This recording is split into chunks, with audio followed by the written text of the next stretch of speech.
Hello everyone, my name is Ashani and welcome to Learn English with Zita, जहां मैं आपको English सिखाती हूँ एक अलग अंदाज से। दोस्तों, हम लोग अपने क्वेश्चन आंसर्स की सीरीज कर रहे थे, जहां आज मैं आपसे बात करूंगी ट्रैवलिंग की।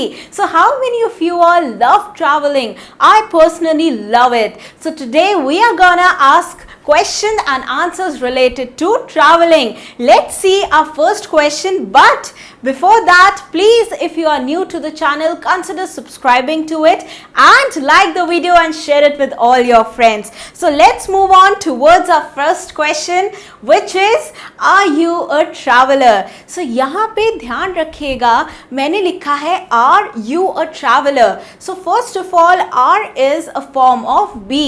So यहाँ पे हमारे पास be की फॉर्म आ रही है और आगे एक काउंटेबल नाउन आ रहा है। दोस्तों, इसके पहले हमेशा ए या फिर एन यूज होगा, इसका आप लोग ध्यान रखिएगा। चलिए एक और बात करते हैं। मैंने यहाँ पे लिखा है ट्रैवलर। अब ट्रैवलर भी दो टाइप्स के होते हैं। एक तो वो लोग जो अपनी हॉबी की तरह ट्रैवल करना पसंद करते हैं, बट दूसरे वो लोग होते हैं जिन्हें ट्रैवल करना पड़ता है ड्यू टू देयर जॉब्स। इसका भी ध्यान रखिएगा। और उन लोगों को क्या बोलते हैं? जो लोग जॉब के लिए ट्रैवल करते हैं, उन लोगों को हम लोग बोलते हैं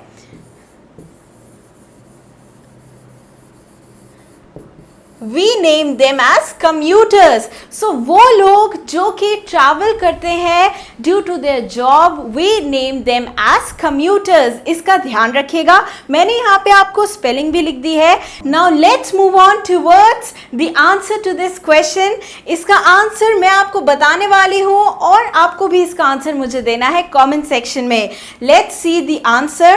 इसका आंसर है Yes, I love traveling to new places. मुझे ट्रैवल करना बहुत पसंद है नई जगहों में। यहाँ पे I love traveling to new places. Love क्या हो गया? जल्दी बताइए मुझे। Love हो गया एक ट्रांजिटिव वर्ब। और ट्रांजिटिव वर्ब को किसकी ज़रूरत है? किसकी ज़रूरत है भाई? ट्रांजिटिव वर्ब को ज़रूरत है नाउन की। हमने यहाँ पे ट्रैवलिंग को एक नाउन की तरह यूज़ किया है। आपको पता है, सिर्फ ट्रैवल लिखते हैं सो ट्रैवल हो जाता हमारा वर्ब। इसके आगे हमें नाउन लगाना है। लव के आगे हमें नाउन लगाना है, इसलिए हमने ट्रैवल के आगे आईएनजी लगा दिया। और वो नाउन कैसा जिसके आगे आईएनजी हुआ? वो होता है जिरंड। इसका ध्यान रखिएगा आप लोग। अब हम लोग चलते हैं अपने नेक्स्ट क्वेश्चन की तरफ। मेरा नेक्स्ट क्वेश्चन है, How often do you travel? आप कितना ट्रैवल करते हैं? यहाँ पे मैंने लिखा है How often do you travel? यहाँ पे मैं आपको एक बहुत अच्छी ट्रिक बताती हूँ जो कि होती है क्वाज्म की। सबसे पहले तो मैं लिख देती हूँ। मैं जिस बारे में बात कर रही हूँ वो है क्वाज्म।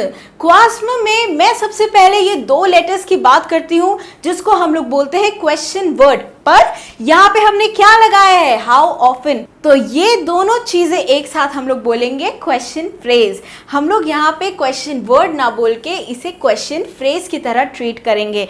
इसके बाद हम लोग आ जाते हैं अपने नेक्स्ट लेटर पे, जो कि है ए। और ए का मतलब हुआ ऑक्सिलरी वर्ब। और ऑक्सिलरी वर्ब को हम लोग क्या बोलते हैं? हेल्पिंग वर्ब भी बोलते हैं। हमारा यहाँ पे हेल्पिंग वर्ब कौन सा हुआ? डू हो गया हमारा यहाँ पे हेल्पिंग वर्ब। अब हम लोग बात करते हैं एस की, जो कि हो गया हमारा सब्जेक्ट। और यहाँ पे आपको सब्जेक्ट क्या दिख रहा है? You is your subject. उसके बाद भाई फाइनली आ गई बारी हमारे एम की। एम हो गया हमारा ट्रैवल, जो कि हो गया मेन वर्ब। इसका आप लोग ध्यान रखिएगा। नाउ सबसे पहले क्या आया? Question phrase. उसके बाद क्या आया? ए, ऑक्सिलरी वर्ब, जो कि हो गया डू। उसके बाद आ गया एस, सब्जेक्ट। उसके बाद आ गया एम, मेन वर्ब। ये हो गया आपका इस क्वेश्चन का ट्रिक। इसको आपको ध्यान से दिमाग में रखना है। अभी तक तो आपने मुझे इसका जवाब दे दिया होगा, तब तक मैं आपको देती हूँ अपना जवाब। चलिए हम लोग नेक्स्ट स्लाइड में देखते हैं इसका आंसर, जो कि है I usually travel 4 to 5 times a year. यहाँ पे ध्यान रखिएगा, अगर आपको लिखना है कि आप 4 से 5 बार तो ट्रैवल करते ही हैं, तो आप ऐसे लिखेंगे। बट अगर आपको कहना हुआ कि आप ट्रैवल नहीं करते पूरे साल में, तो आप कैसे लिखेंगे? I usually don't travel. और I do not travel at all. So इसका भी ध्यान रखिएगा आप लोग। यहाँ पे मैंने लिखा है I usually travel 4 to 5 times a year.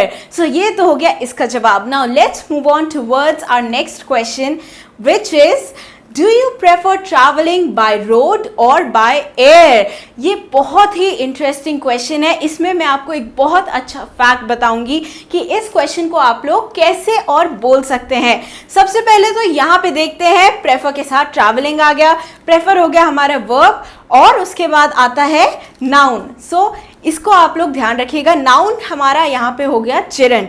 तो चलिए ये तो हो गया इस क्वेश्चन का फैक्ट। अब यहाँ पे एक और चीज देखते हैं, बाय रोड और बाय एयर, इसको आप लोग और कैसे कह सकते हैं, जल्दी बताइए मुझे।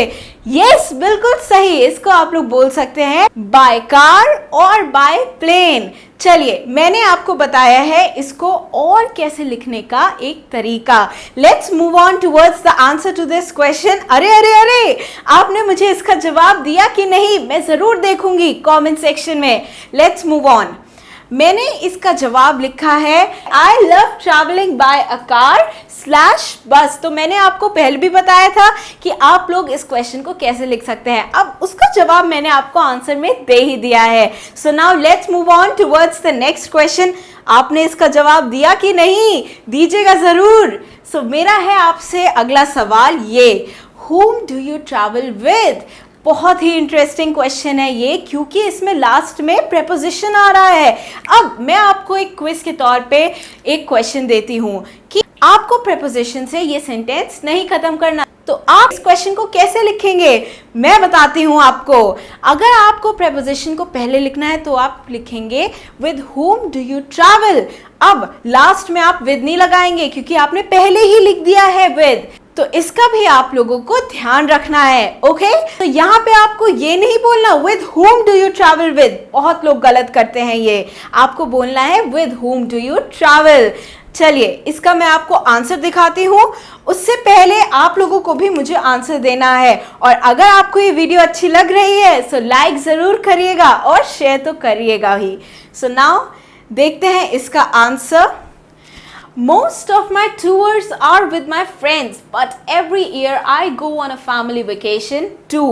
So यहाँ पे मैं आपको एक बहुत ही important स्ट्रक्चर का रूल बताती हूँ, जो कि है most of का स्ट्रक्चर। याद रखिएगा, most of जहाँ पे भी आ जाता है, इसके बाद अगर आपके पास प्लूरल काउंटेबल नाउन है तो फिर कौन सा वर्ब आएगा, प्लूरल काउंटेबल वर्ब आएगा। और अगर आपके पास सिंगुलर काउंटेबल नाउन है तो फिर सिंगुलर वर्ब आएगा। याद रखिएगा, जैसे फॉर एग्जाम्पल मैं आपको दे देती हूँ most of my friends are my neighbours. देखा आपने, प्लूरल काउंटेबल नाउन तो प्लूरल काउंटेबल वर्ब आया। अब मैं दिखाती हूं आपको एग्जाम्पल सिंगुलर काउंटेबल नाउन का। So most of the water is wasted. देखा आप लोगों ने। So you have to practice this structure in your English conversation. याद रखिएगा इस स्ट्रक्चर को आप लोग। Now let's move on towards the next question, जो कि है हाउ मेनी सिटीज और कंट्रीज हैव यू विजिटेड। आप लोगों ने कितने कंट्रीज विजिट कर ली हैं या फिर सिटीज विजिट कर ली हैं। तो चलिए इसका जवाब मुझे जल्दी से दीजिए। सो यहाँ पे मैं आपको एक चीज बताती हूँ जो कि है विजिटेड के बारे में। आपको पता होगा कि विजिट को हम लोग एज अ नाउन भी यूज करते हैं और एज अ वर्ब भी। यहाँ पे मैंने यूज किया है वर्ब की तरह, क्योंकि देखिए यहाँ पे हैव लगा है और हैव के आगे हमेशा वर्ब की कौन सी फॉर्म आएगी, बिल्कुल सही, वर्ब की थर्ड फॉर्म आएगी। इन स्ट्रक्चर्स के बारे में, इन रूल्स के बारे में मैंने अपनी पिछली वीडियोस में भी आपसे बात की है। अगर आपको इन रूल्स के बारे में कुछ प्रॉब्लम आती है या आपको कुछ कंफ्यूजन है, so take a look at my previous videos, you will have a clear idea about the rules. Now let's move on. और यहाँ पे विजिटेड है, सो यहाँ पे विजिटेड हो गया वर्ब, बट अगर मैं इसको नाउन की तरह लिखूंगी तो क्या हो गया, have you paid a visit to your friend. ये तो हो गया एक एग्जाम्पल। सो यहाँ पे भी आप लोग ये चीज ध्यान रखिएगा, यहाँ पे है वर्ब। तो चलिए इसका मैं आपको आंसर दे देती हूँ जल्दी से। सो यहाँ पे मैंने लिखा है 2 countries 8 cities 3 years। इससे आपको कुछ याद आया, बिल्कुल सही। यहाँ पे 2, 8 और 3 कैसे बिहेव कर रहे हैं, they are behaving as cardinal adjectives.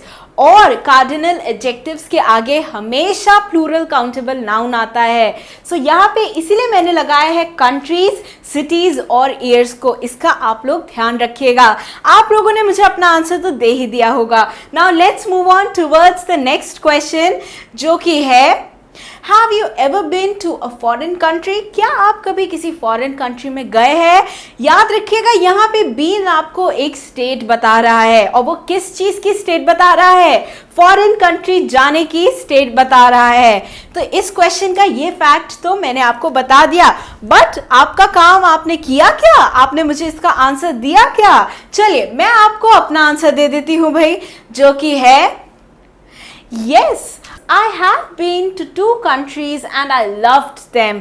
मैं 2 कंट्रीज जा चुकी हूँ और मुझे बहुत पसंद आई वो दोनों। सो इसका जवाब मैंने आपको दे दिया यहाँ पे। तो चलिए now let's move on towards the next question, जो कि है do you like travelling alone और इन अ ग्रुप? क्या आप अकेले ट्रैवल करना पसंद करते हैं या फिर ग्रुप में जाना पसंद करते हैं? तो चलिए आंसर भी देख लेते हैं भाई इसका। मैंने इसका आंसर दिया है I prefer traveling in a group. It's more fun that way. मुझे तो भाई ग्रुप में ट्रैवल करना बहुत पसंद है, क्योंकि वो बहुत ही मज़ेदार होता है। बट अगर आपको कहना है कि आपको अलोन, आपको अकेले ट्रैवल करना पसंद है, तो आप कैसे बोलेंगे? इसका जवाब मैंने आपको दे दिया है नीचे। मैंने लिखा है I am a solo traveller. मुझे अकेले ट्रैवल करना बहुत पसंद है। सो जो अकेले ट्रैवल करता हो उसे हम लोग बोलते हैं सोलो ट्रैवलर। सो ये तो हो गया इस क्वेश्चन का आंसर। अब आपको क्या करना है? आपको अपना आंसर तो लिखना ही है, बट असाइनमेंट के तौर पे आपको इन क्वेश्चंस को एक बार फिर से देखना है, इसको यूज़ करना है। इन क्वेश्चंस को यूज़ ज़रूर करिएगा बोलते हुए, और इनका आंसर भी आपको फिर से कमेंट सेक्शन में लिखना है। और हम हाजिर होंगे अपनी नेक्स्ट वीडियो में एक और टॉपिक को लेकर। तब तक के लिए bye bye and take care. This was all from my side.